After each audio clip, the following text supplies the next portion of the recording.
Welcome back to the Effects of Narcissistic Abuse series here on But Still She Thrives, and today we are going to focus on helping heal depression. Depression is a very real thing. I've gone through it myself. It can be a dark place. Some symptoms of depression are low energy, feeling very sad and hopeless, thoughts of self-harm or suicide, irritability, changes in eating behavior, sleeping changes, loss of interest in hobbies and activities, just not feeling up to doing the things we like to do, and difficulty concentrating or even just making simple decisions. I do want to start this episode out saying if you have depression and it is out of control, having any self-harm or suicidal thoughts, you feel like you just can't get out of it, I would like you to seek help. If you are having suicidal thoughts, please call the suicide hotline. I will put the phone number in my show notes. If you have depression and it's not exactly to that level, but you really want help, I highly advise seeking therapy. And don't forget that there is online therapy. If you don't find someone that's a good fit locally, there is always online options. So let's dive into some of the ways you can help to accelerate your healing with depression after narcissistic abuse. As we know, recovering from narcissistic abuse is a very complex and challenging journey. I mean, that's a given. That's why I'm here. That's why I have this podcast, right? But it can lead to really deep emotional wounds, including depression. So the effects of this type of abuse can have a huge impact on your mental health and your physical health, right? So it's very important to remember that healing and reclaiming that inner happiness, which is possible, I promise it is possible. It's having that faith, right? So today we're going to explore strategies to help you support your recovery through this journey. Number one, first, as I mentioned, please seek professional help. If you have depression, this can be a hard hole to climb out of, and it's very difficult to do alone.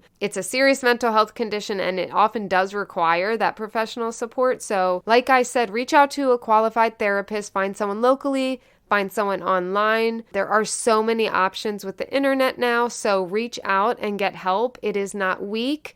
And especially if this has been ongoing, it's really important to have support. There can be a stigma against therapy, or maybe you had a bad experience with a therapist. I urge you to try again. It is kind of like dating. It's not always going to be the first therapist that you go into their office. It's a perfect match, right? I have gone through a couple where I was just like, what in tarnation? Did I just say tarnation? Does anyone say tarnation? I don't think that's a thing. We should say. No, but one experience I had, I literally was like, how is this person a therapist, right? So you may have to kind of date around, but it is worth the effort to find somebody who can fully support you and help you on this journey because, like I said, you really do need support. Number two, practice self-compassion. This one is hard sometimes, especially if you're like, knee deep in depression. You don't have tons of compassion, but really try to be gentle with yourself. The self-compassion is essential to counteracting the negative beliefs that have entered your brain and caused this cycle, right?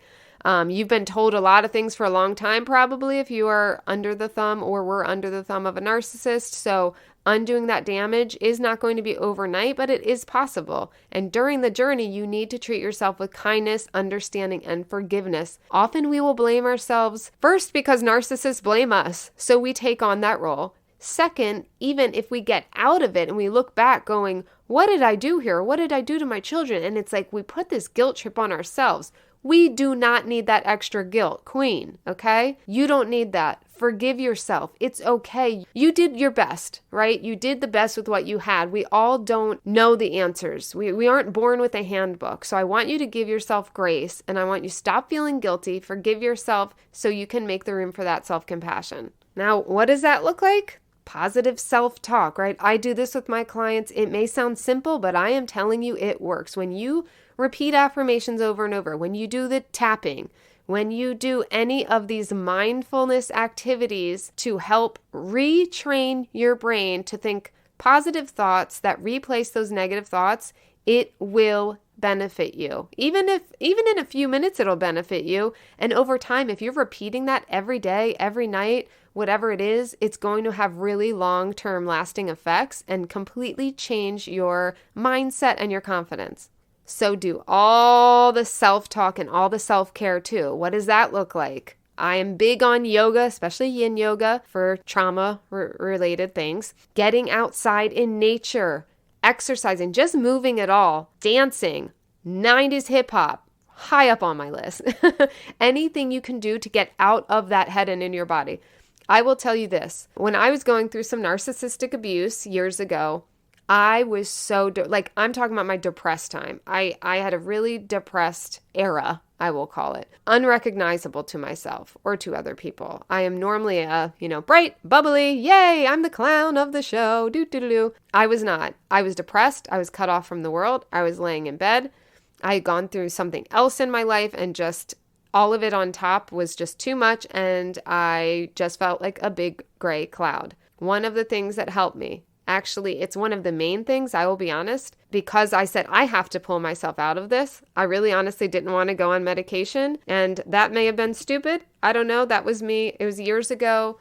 I just didn't want to. So I was like, well, if I'm not going to go on medication, then I need to drag myself out of this. So I started just exploring what I could to get myself out of my head, right? I mean, listening to sad songs was not helping. So what did I do? I actually took my radio out of my room because I would sit there and just listen to sad songs. Like, that's what?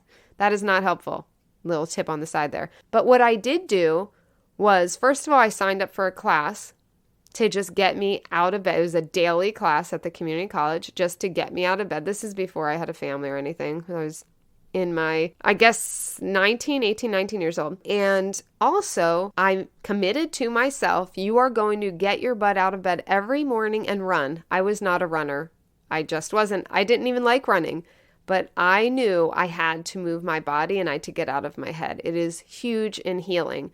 So getting out in nature, moving your body, signing up for something fun you can look forward to. These are all some really great ways to care for yourself. Self-care, yay! Number 3 is an important one, building a supportive network, especially when you have gone through abuse and you have been isolated from people you loved. This can happen very frequently, especially when you're in romantic situations with a narcissist.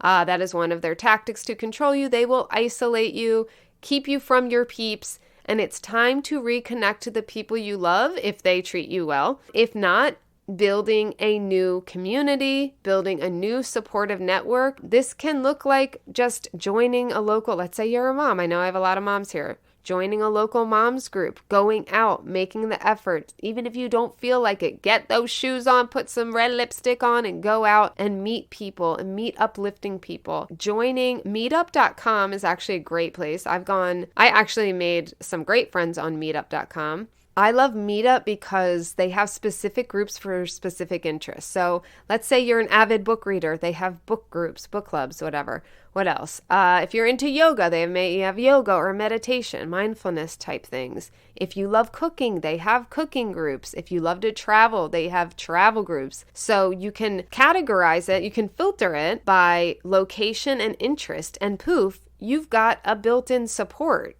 It's amazing. So my personal opinion when you're healing from abuse and isolation is to do those in-person things. Yes, there's online groups. I advise you can join those as well. But I will be honest, to really heal and get out of your head and out of your house, because you want to get out in the world and be living, I highly recommend in-person groups. And again, that could even be at the gym, striking up conversation. You might have to put your neck out, which is a little hard after you've been a victim of narcissistic abuse, but that's what I'm here for. This is what I help my clients with, right? Like, this is the stuff we work on. So if you're interested in working with me, I actually have extended my special pricing for my Journey to Peace call-in blueprint. So it's normally $200. It is $97. I'm extending that this week. So because you're a podcast listener, you are getting special pricing. So you can look at that link. I will put it in my show notes in the podcast description. But basically, this is stuff we work on when you work one-on-one with me. Doing all of this stuff, figuring it out, any questions you have, any guidance you need, any support, that is what I'm here for. Number 4, so important, is setting boundaries. We've talked about this a lot. It's one of my favorite things to talk about. I'm a boundary queen. But establishing and enforcing these healthy boundaries, right? Not just saying this is my boundary, but actually living up to it and making sure it happens and you stick to it is crucial in protecting your mental health during this time. Narcissistic abusers often disregard boundaries, which can perpetuate the feelings of helplessness that you have, and they can exacerbate your depression, which we don't want that. Queen, we don't have time for depression, right? We have a big badass life to live. Again, this is something I help with my clients because a lot of narcissistic abuse victims are kind of people pleasers or maybe have fears around the narcissist. So we work on ways how to really stay strong in your boundaries. So practice saying no when necessary and surround yourself with people who respect and support your boundaries, right? That's helpful. Number 5, engage in self-reflection and healing activities. So we got to do a little reflection on this journey, just a little bit, right?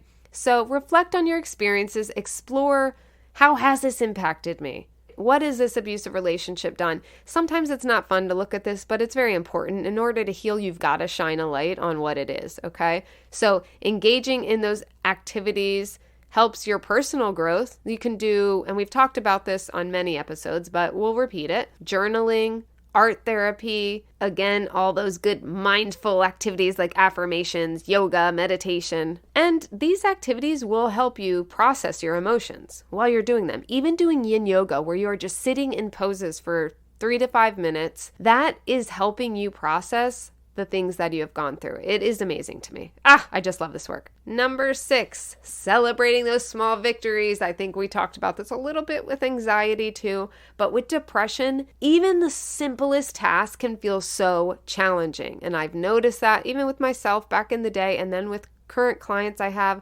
where you may be out of your situation, but you have a lack of energy, a lack of motivation that comes with the healing process, right? So even those simple tasks can feel like, so heavy. So celebrate each small victory along this journey. I want you to just clap for yourself. You can get an accountability partner where you can ask one of your friends every day in the morning or in the evening. Just text each other 3 things you're grateful for and 1 win you had that week. And as you grow, you will see you'll want to do even more. You'll think of even more things. It's kind of just practicing this new muscle in your brain that's like, hey, look, I'm winning at life.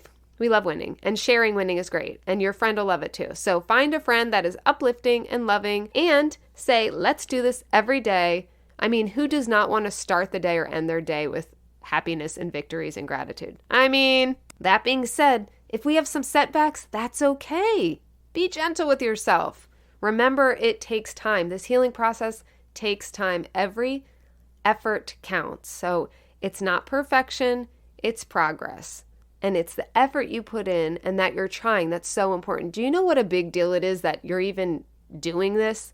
This is amazing that you are here on my podcast. You are doing the work. You are self-aware.